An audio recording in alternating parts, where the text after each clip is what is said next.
Hello and I welcome you all to world affairs. मैं हूं प्रशांत Dhawan. Now Turkey एक ऐसा कंट्री है जिसके साथ हमारे रिलेशन पिछले कुछ सालों में लगातार खराब हुए हैं, क्योंकि टर्की ने एक अनरिलेंटिंग सपोर्ट दी है पाकिस्तान को और लगातार कश्मीर इशू को लेकर इंडिया की आलोचना करी है। नाउ फाइनली इंडिया ने एक बड़ा स्टेप चला है। इंडिया के विदेश मंत्री गए हैं साइप्रस में।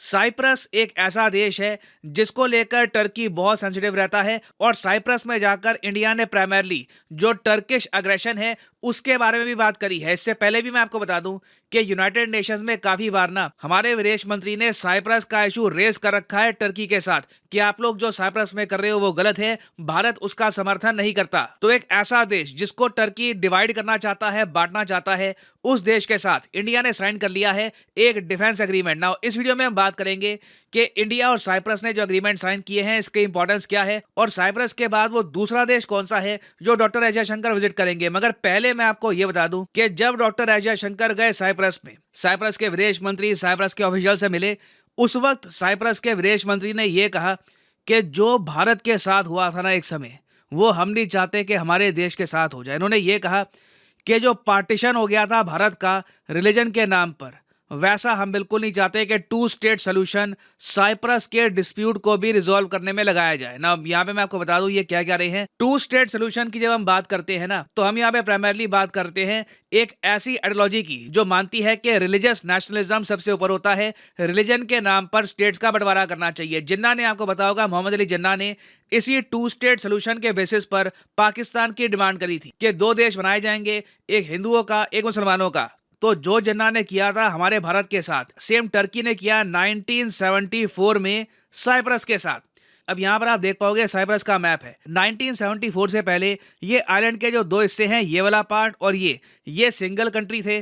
1974 में क्या होता है कि टर्की इन्वेड करता है इस आइलैंड को, ये जो हिस्सा है इसको तोड़ देता है और ये कहता है कि ये हिस्सा हो गया टर्किश मुसलमानों का और ये हिस्सा हो गया क्रिश्चियन ग्रीक का। टर्की ये कहता है कि साइप्रस में दो टाइप के लोग रहते हैं, दो एथनिसिटी, दो रिलीजन के लोग रहते हैं। एक तो क्रिश्चियन जो इस साइड रहेंगे साउथ की साइड, और मुस्लिम्स जो नॉर्थ की साइड रहेंगे। और टर्की ने यहाँ पर ये जो हिस्सा है ना अलग करके इसको एक नाम भी दे दिया नॉर्दर्न साइप्रस। और आज के समय टर्की की गवर्नमेंट यहाँ पर एक सरकार को सपोर्ट करती है। नॉर्दर्न साइप्रस का इन्होंने बना रखा है प्रेसिडेंट, कुछ हद तक ऐसे ही है जैसे पाकिस्तान ने कश्मीर का बना रखा है प्रेसिडेंट। और टर्की के इंटरवेंशन की वजह से इस टापू में रिलेशन लोगों के इतने खराब हो गए कि यूनाइटेड नेशंस को एक बफर जोन बनाना पड़ा साइप्रस और नॉर्दर्न साइप्रस के बीच में, क्योंकि रिलीजन के नाम पर इस टापू को बांट दिया गया था। अब इंडिया की पॉलिसी की अगर हम बात करें तो इंडिया इस विभाजन को नहीं मानता। हम नहीं मानते कि नॉर्दर्न साइप्रस नाम का कोई देश है, हम मानते हैं कि एक ही देश है, वो है साइप्रस। और साइप्रस ने यही बात कही है यहाँ पर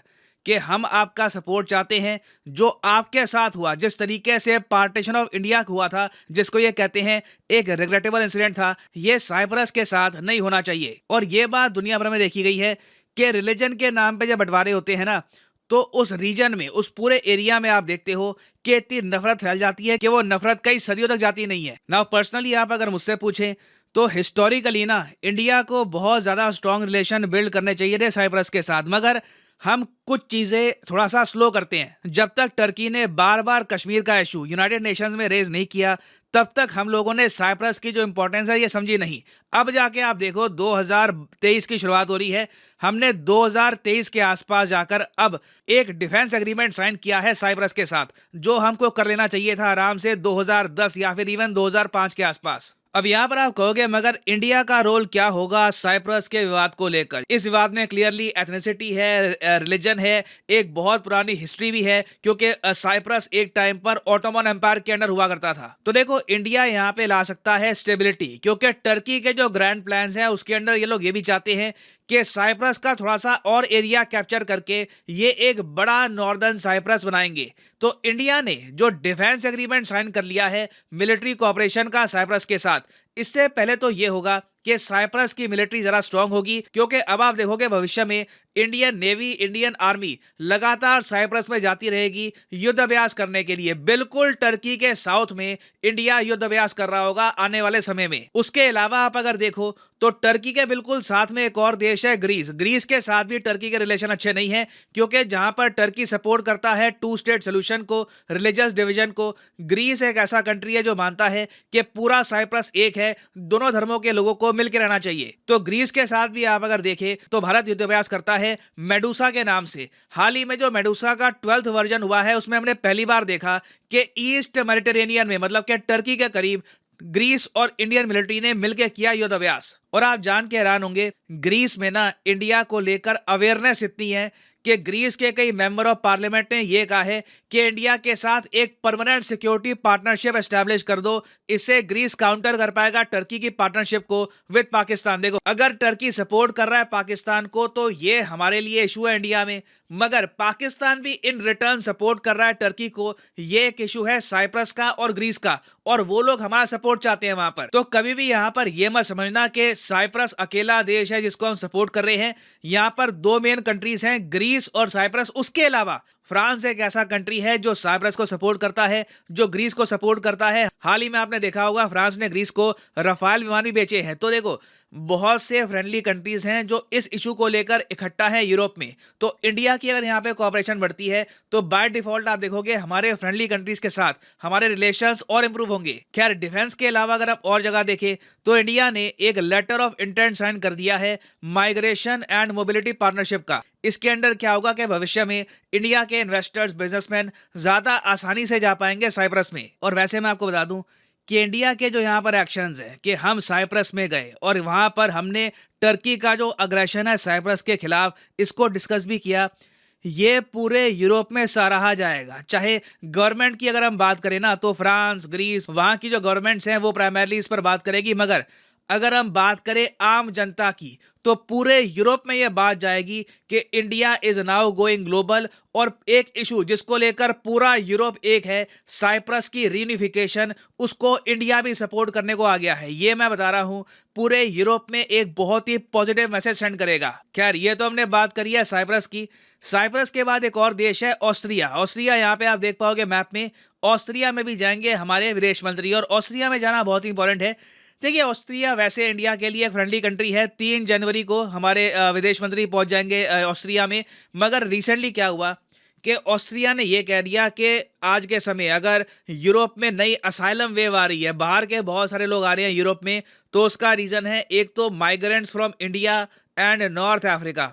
तो जयशंकर साहब जाके ऑस्ट्रिया से ये बात करेंगे कि आपको किस बात की तकलीफ है, इंडियंस का नाम यहाँ पर क्यों ले रहे हैं, और अगर आपको लगता है कि इंडियंस की वजह से इलीगल इमिग्रेशन बढ़ रहा है तो कैसे हम ये इशू रिजॉल्व कर सकते हैं, ये बात भी डिस्कस की जाएगी। तो ये एक बहुत ही इंपॉर्टेंट यूरोप का टूर है, हिस्टोरिक भी है अपने आप में, क्योंकि इंडिया और Cyprus 60 years of diplomatic relation celebrate कर रहे हैं। साइप्रस ने इंडिया के सम्मान में बहुत सारे स्टैम्प्स भी किए रिलीज, यहाँ पे आप देख पाओगे ये साइप्रस के स्टैम्प्स हैं। और ऑस्ट्रिया में भी आप देखोगे कि जयशंकर साहब का भव्य वेलकम होगा, और माइग्रेशन के अलावा बिजनेस अपॉर्चुनिटीज भी डिस्कस की जाएंगी। नाउ फाइनली यहाँ पे मैं आपसे एक क्वेश्चन पूछूंगा मैप बेस्ड, कि ऑस्ट्रिया देश जिसकी कैपिटल है वियना, ये कौन से देश के साथ, इनमें से कौन से देश के साथ बॉर्डर शेयर नहीं करता, लैंड बॉर्डर शेयर नहीं करता? ये है यहाँ पे आपकी option, Poland, Germany, Italy, Switzerland.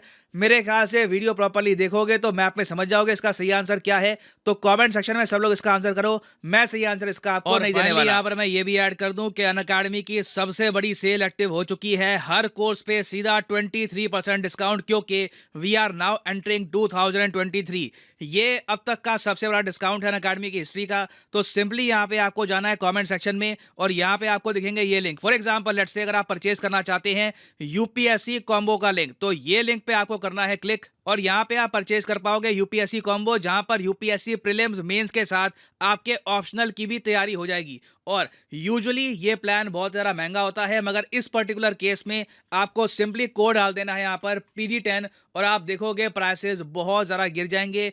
Flat 23% discount आपको मिल रहा है। ये डिस्काउंट कुछ ही दिनों में खत्म हो जाएगा, so make the best of it, use the code PG10। और बाय द वे, ये बस मैं यूपीएससी की बात कर रहा हूँ, ये massive discount SSC, bank, IIT, JE, pretty much हर एग्जाम में आपको मिल जाएगा। So make the best of this discount, use the code PG10 and save money. इसी नोट के साथ ये है वीडियो का अंत। Thank you for listening and as always God bless you all.